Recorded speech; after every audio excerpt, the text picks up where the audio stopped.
हुआ था, तो उन्होंने कंसेंसस के साथ रिमांड कर दिया। सर सुप्रीम कोर्ट ने पुराना मुकदमा बहुत पॉजिटिव मूव है। मैं समझता हूँ कि सुप्रीम कोर्ट को ये काम बहुत जल्दी करना चाहिए था।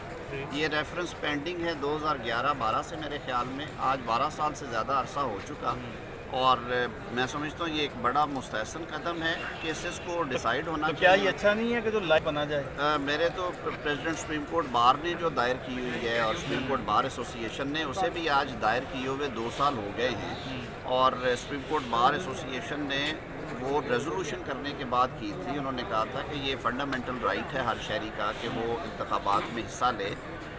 अब ये सिर्फ मियां नवाज शरीफ का केस नहीं है, इसमें 100 से ज़ायद लोग हैं जिन्हें ताहयात रोक दिया गया था।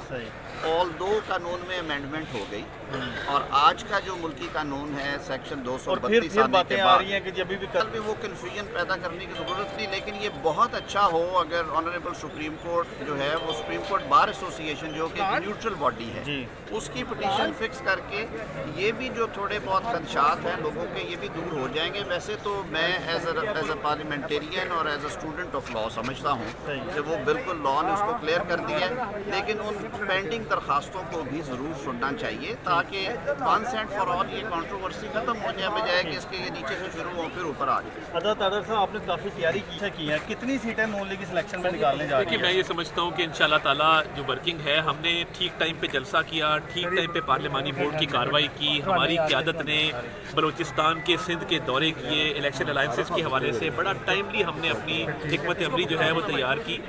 तो मुझे ये लगता है कि इंशाल्लाह ताला सूबे में भी और वफाक में भी सिंपल मेजॉरिटी लेना हमारे लिए कोई इंशाल्लाह ताला मसला नहीं होगा। हमारी अलाइंसेस भी ठीक हैं, हमारे अपने कैंडिडेट्स की सिलेक्शन की बिलावल भुट्टो साहब हर जलसे में कि बिलावल भुट्टो जरदारी साहब हमारे लिए इंतहाई काबिल एहतराम है, और उनको हक है कि वो कोई भी दावा रखें जो वो रखना चाहते हैं, और इससे तो ख्वाहिशात पे तो कोई पाबंदी नहीं है, उनकी ख्वाहिश ज़रूर होगी, मगर ऑन ग्राउंड देखें ना पंजाब में उनके पास उम्मीदवार हर सीट पे नहीं है, और सबसे बड़े सूबे में आपके पास उम्मीदवार ना हो और बाकी सूबे में आपके अलाइंसेस ना हो तो आप हुकूमत कैसे बनाएंगे? और दूसरा ये है, मैं 190 मिलियन पाउंड के केस का ज़रूर जिक्र करूँगा। पाकिस्तान की तारीख का सबसे बड़ा वो डाका है, सुप्रीम कोर्ट उसको स्टेट मनी डिक्लेयर कर चुका, और अब इमरान न्याजी के लिए Al-Qadir trust 190 million pound case में बचने का कोई तरीका बचा ही नहीं है।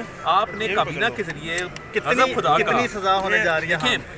ये तो कोर्ट ने डिसाइड करना है, मगर ये जो 60 अरब रुपया बाहर से आया और वो जाना था पंजाब के गरीब आवाम को, यतीम को, बेवा को, सिंध के लोगों को, बलूचिस्तान के लोगों को, वो आपने एक और जुर्माना सेटल करने के लिए दे दिया। सुप्रीम कोर्ट ने कहा फ्रॉम पीटर टू पॉल, यानी मैंने अगर 2 लोगों के पैसे देने हैं, मैं एक से पकड़ के दूसरे का उधार उतार दूं, तो फिर वो पैसे तो स्टेट के थे, तो वो स्टेट के अकाउंट में क्यों नहीं आए? अब इमरान न्याजी की कैबिनेट ने जो 60 अरब रुपए का डाका मारा, उससे महंगाई में इजाफा हुआ, पॉलिसियाँ गलत बनी, और इसका खमियाजा इनको भुगतना पड़ेगा, क्योंकि 190 मिलियन पाउंड जैसा केस तारीख में कभी नहीं आया। आखिरी बात सिर्फ ये है कि क्या 8 फरवरी को इलेक्शन के मतलब वो शुबात पैदा किए जा रहे हैं, आपका क्या स्टांस है?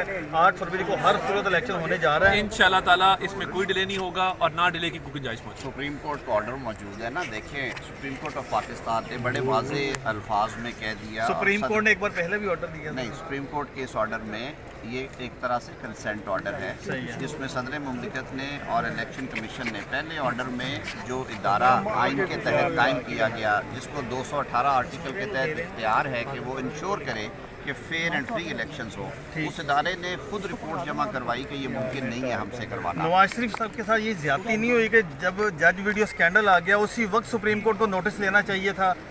बिल्कुल लेना चाहिए था, और उसको सेटल हो जाना चाहिए था। कल जो वापस लिया गया है एडिशनल एविडेंस का जो स्टांस था, वो मियाँ साहब से हमारी लीगल टीम की मीटिंग हुई थी, उन्होंने बड़े वाज़ेह अल्फाज में कहा कि मैं एक मरे हुए शख्स का ट्रायल नहीं चाहता, क्योंकि अब वो इस दुनिया में नहीं रहे अरशद मलिक साहब। उन्होंने कहा मेरा फैसला मैंने पहले अल्लाह को सौंपा है, लेकिन जो मेरिट है वो, इसलिए हमने कल फिर मेरिट पे बहस की है।